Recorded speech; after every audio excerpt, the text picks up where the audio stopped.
Eu vou falar então um pouco hoje sobre essa ideia do Coutinho ator no Últimas Conversas. Na verdade, o último filme do Eduardo Coutinho ele não está dentro dos meus objetos principais.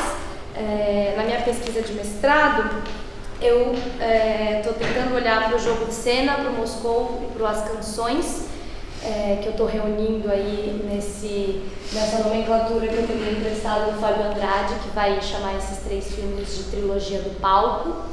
E aí minha ideia é usar algumas ferramentas da bibliografia dos estudos autorais para tentar entender a atuação do ator profissional e a presença do ator não profissional nesses 3 documentários. Pode passar, por favor.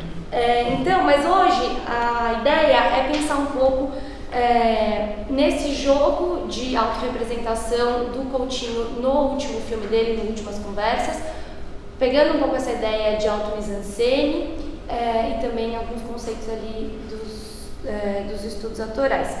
E depois tentar, de alguma maneira, entender como essa autorrepresentação vai se modificando um pouco ao longo da cinematografia do Coutinho, em função de como ele vai se relacionar com as personagens. Então, só para ter uma ideia, aí tem essas 3 imagens dessa cadeira, né, que aparece tanto no jogo de cena quanto nas canções, num palco de um teatro, onde as personagens vão ali se sentar para encontrar com o Coutinho, e aí ela retorna nas Últimas Conversas, dessa vez numa sala de aula, e quem abre o filme sentado nessa cadeira é o próprio Coutinho. Pode passar. Então, pensando nessa ideia de auto-mise-en-scène, que vai aparecer no Cinema e Antropologia, da Claudine de France, e ali ela vai falar, ligado ao conceito, à ideia, né, do cineasta antropólogo, nessa necessidade desse cineasta antropólogo olhar para os objetos que ele vai filmar, entendendo que ali existe uma organização interna que de alguma maneira vai ter que negociar e fazer parte da mise-en-scène, desse olhar externo do cineasta.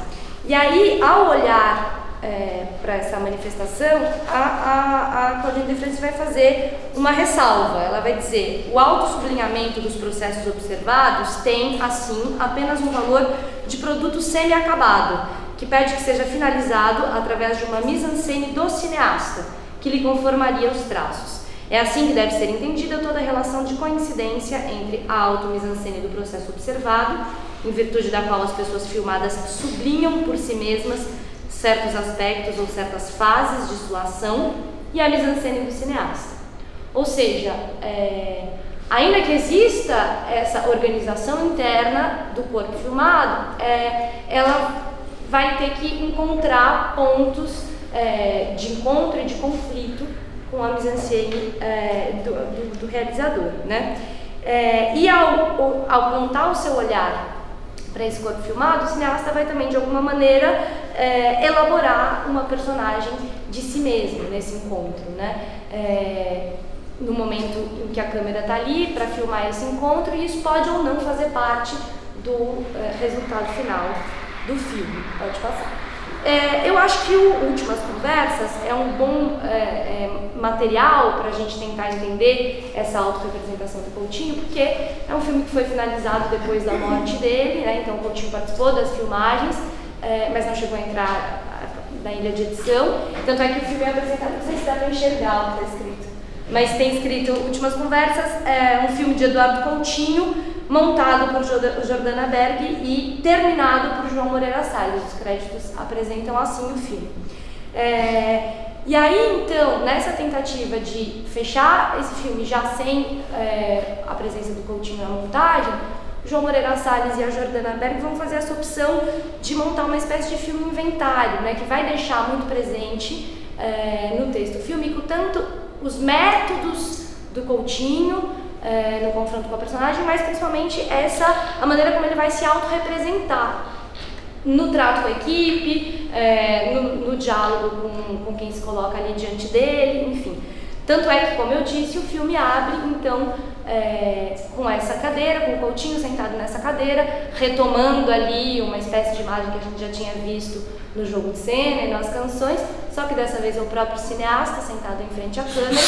A gente ouve em off a voz da montadora, da Jordana Berg, que foi pro set conversar com o Coutinho e entender por que ele estava tão incomodado com essas filmagens que ele disse que não estão dando certo, que ele está encontrando dificuldade de se comunicar com esses adolescentes, que ele está um pouco arrependido de ter feito essa opção de fazer um documentário sobre alunos de ensino médio. E aí ela vai conduzindo essa conversa, até que em determinado momento ele vai se cansando dessa conversa, e aí ele faz um gesto para encerrar e diz, chega, e a câmera continua filmando. Então ele olha para a câmera, aponta e fala, corta. E o plano segue ainda por alguns segundos.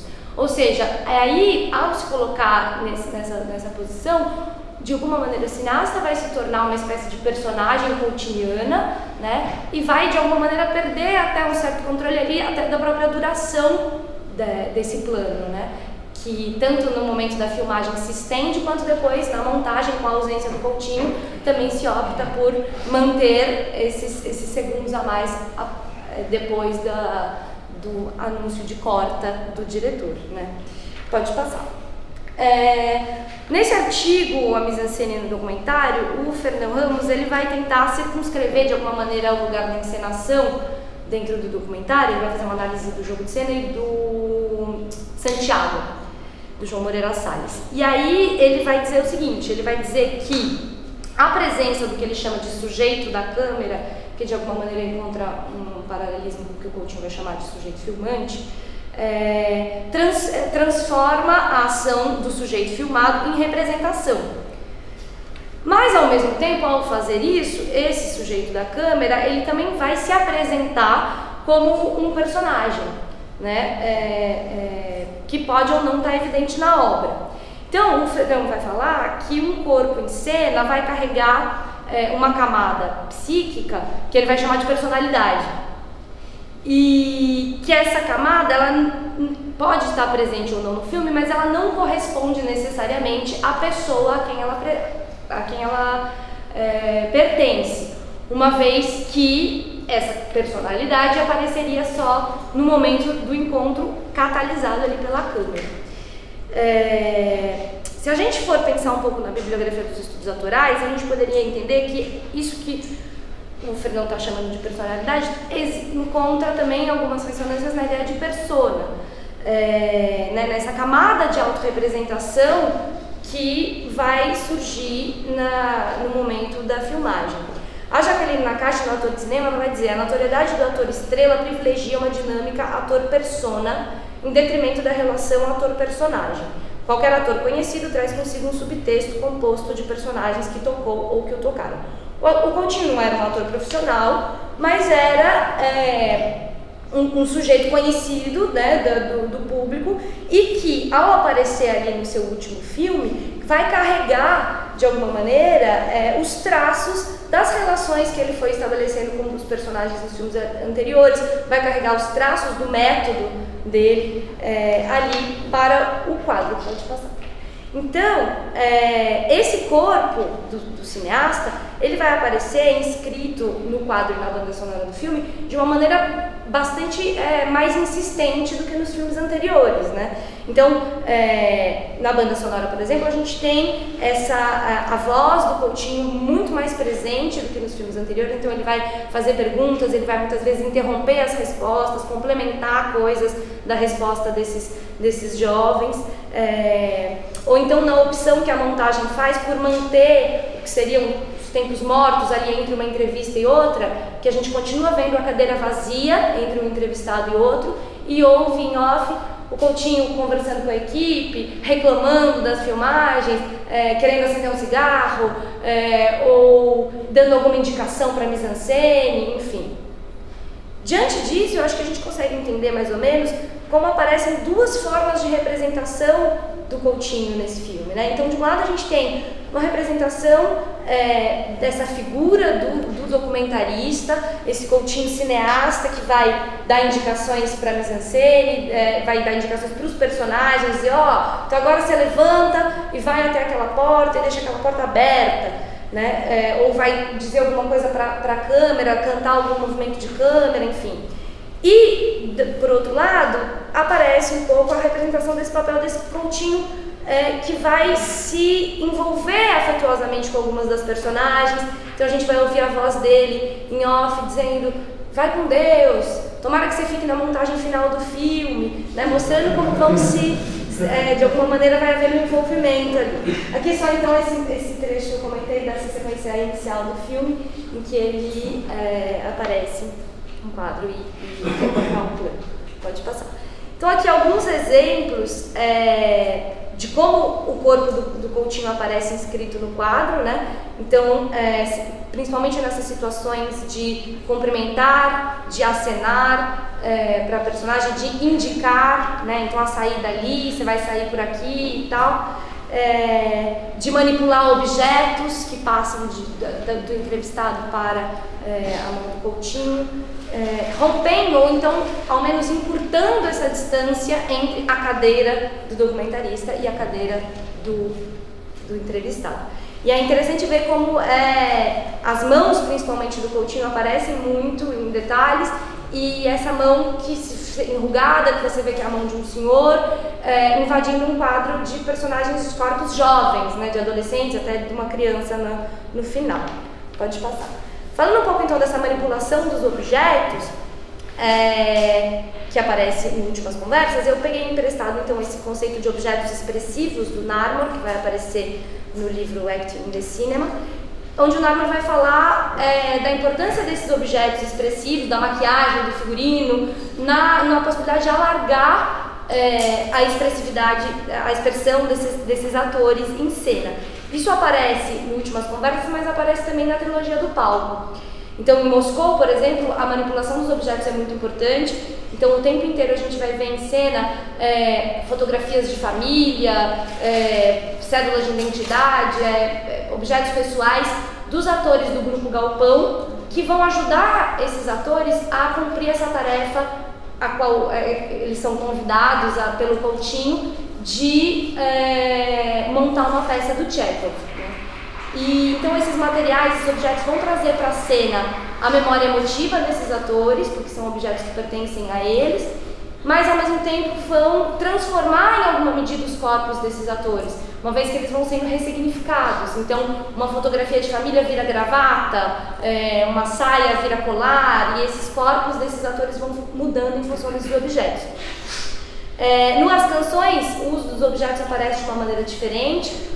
Por exemplo, quando uma das personagens, a Sônia, ela vai fazer questão de mostrar para o Coutinho uma carta de amor que ela recebeu na adolescência, como se fosse uma espécie de prova material daquele relato.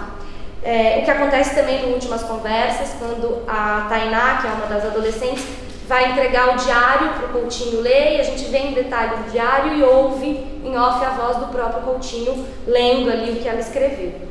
No jogo de cena, a gente pode falar do uso do figurino. Então, por exemplo, a Fernanda Torres, ela vai aparecer no filme num enquadramento muito parecido ao que apresenta a Aleta, que é a personagem que ela está ali interpretando. As duas aparecem num enquadramento que mostra só a área da cintura, assim, e as duas com uma mini saia, e a Fernanda Torres vai então tentar mimetizar esse gesto da Aleta de ajeitar a saia antes de se sentar. Então é através da escolha do figurino e da manipulação principalmente desse figurino que ela vai começar a tentar exercer algumas estratégias de aproximação dessa personagem. A maquiagem, que aparece em todos os filmes, né, nos créditos, mas que no Últimas Conversas é verbalizada pelo Coutinho, né, que vai dizer, quando ele está lá reclamando que não consegue acessar esses adolescentes, ele vai dizer, esses adolescentes chegam aqui todos armados, né, não é à toa que eles passam na maquiagem antes de entrar aqui, reforçando então esse caráter, né, da representação e do mascaramento até dessas personagens. Pode passar. Pensando um pouco então nessa relação que o Coutinho essa autorrepresentação do Coutinho vai exercendo em relação às outras personagens, vou aqui citar um pedacinho de um artigo da Mariana Baltar. Se eu estiver errada, você me corrija. Ela vai dizer então o seguinte: Coutinho se fabula como um personagem de seus filmes, constituindo-se como um grande elemento de continuidade da narrativa, baseando em tal fato a autoridade testemunhal sobre a qual se estruturam seus filmes. Então, a ideia de que esse ato de imprimir na tela uma autorrepresentação sua vai colocar em evidência as negociações entre Coutinho e personagens, né? E aí eu tentei pensar um pouco em como essa relação vai mudando ao longo dos filmes. No Canto dos Mortos, nesse artigo, o Fábio Andrade ele vai dizer o seguinte: até Jogo de Cena, as entrevistas de Eduardo Coutinho estavam muito mais próximas de confrontos do que de duetos. Aí eu tentei arriscar fazer uma espécie de gradação, né, dessa relação, pensando nessa frase de Andrade, desde lá dos primeiros episódios, né, do Globo Repórter que o Coutinho fez, como 6 Dias de Oricuri, em que a personagem tinha um lugar de importância, mas a gente ainda tinha uma mediação de uma voz uma voz de Deus que ia ali guiar a narrativa do filme. Até chegar no Teodorico, quando o personagem ganha uma importância tal que passa a ser a voz dele a compor essa narração ao longo do filme, né? Depois chegando no Cabra, em que ali se dá em excelência a ideia do Coutinho entrevistador, né? Então ele já aparece no quadro de corpo inteiro em alguns momentos, mas ainda um pouco nesse lugar mais associado à ideia do repórter. Pode passar, por favor. E aí depois, mais recente, o Edifício Master marcando esse período que eu estou chamando de diálogos, onde a palavra da personagem passa a ser suficiente, a bastar, né? Então o Coutinho ele vai deixar de usar recursos como colocar inserts no meio da fala da personagem que de alguma maneira justifiquem ou comprovem aquele relato, né? Então até o Santo Forte, por exemplo, o Coutinho fazia esse tipo de procedimento. Então se tinha uma mulher ali contando uma história que aconteceu com uma estátua de Iemanjá na casa dela, ele cortava aquele depoimento e colocava ali um insert da estátua, né? O João Moreira Salles até recuperou isso nessa ocupação que está tendo agora do Coutinho, que eu não tive tempo de ver, mas eu vi alguns trechos da fala dele. E aí, no Edifício Master, o Coutinho deixa de usar esses inserts, porque a própria relação com o sujeito que ele está filmando e o próprio diálogo passa a bastar. Depois, então, a gente chega nesse momento que o Fábio Andrade vai chamar de duetos, né? Em que aí o Coutinho ele deixa de ir até a personagem, o corpo dele passa a ficar imóvel na cadeira, recebendo essas personagens que chegam até ele. E aí essa ideia de dueto vai ficar forte, principalmente nas canções, né? Quando o Coutinho vai deixar um pouco aquele tom de entrevistador e vai chegar em algo mais próximo de uma conversa, né? De um bate-papo, em que ele vai, por exemplo, se surpreender com o entrevistado. Então quer dizer que você cantou com o Orlando Dias. Ele vai complementar a letra de uma música que a personagem esquece, enfim. Por isso que o Fábio Andrade vai falar em duetos. Depois, na sequência, no Moscou, a gente percebe um desaparecimento de alguma maneira desse corpo do Coutinho na cena. E, em paralelo a isso, o Henrique Dias, que é o diretor que está ali convidado para dirigir a peça que o Grupo Galpão está ensaiando, ele vai ganhando um protagonismo maior e vai aparecendo cada vez mais, né, ao longo do filme. Então eu estou analisando essa questão usando essa expressão que o Pedro usa no livro sobre Helena Inês, essa ideia de corpo delegado, para tentar entender como que à medida que o corpo do Coutinho vai desaparecendo, o Henrique Dias vai se tornando mais presente e vai sendo uma espécie de representação desse Coutinho que se torna ausente, né? Representando ali então essa figura do diretor. E aí, por último, no Últimas Conversas, essa relação eu estou chamando de consulta, porque o Coutinho volta a se aproximar dos personagens, mas de uma maneira diferente daquela de bate-papo que acontecia ali nas canções, para assumir um pouco esse lugar do velho conselheiro que vai se relacionar com esses adolescentes, dando conselhos, né, dizendo faça bons amigos apesar de tudo, estude para ser um bom médico, enfim. Então a relação ali se dá de uma outra maneira entre esse senhor no fim da vida e esses adolescentes, né? É claro que essa classificação que eu estou propondo, ela não pode ser encarada de uma maneira rígida, né? Porque já tinha entrevista no Oricuri, já tinha uma relação de diálogo no Cabra, né? Mas o que eu tentei é pegar alguns momentos que são marcantes da cinematografia do Coutinho para tentar entender como essa relação, essa relação entre essa auto-mise-en-scène do cineasta vai articular e vai provocar em torno de si as auto-mise-en-scènes das demais personagens, né?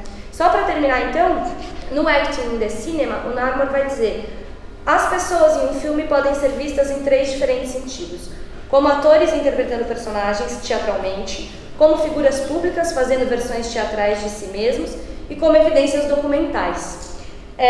O Coutinho, no Últimas Conversas, claro que ele aparece ali representando a sua pessoa pública, né, fazendo uma versão teatral, de alguma maneira, de si mesmo, mas de alguma maneira ele também aparece numa figura próxima ao que o Narmer vai chamar de evidência documental, uma vez que ele é ali também testemunha daquele encontro e testemunha daqueles relatos que estão sendo compartilhados com a câmera, né?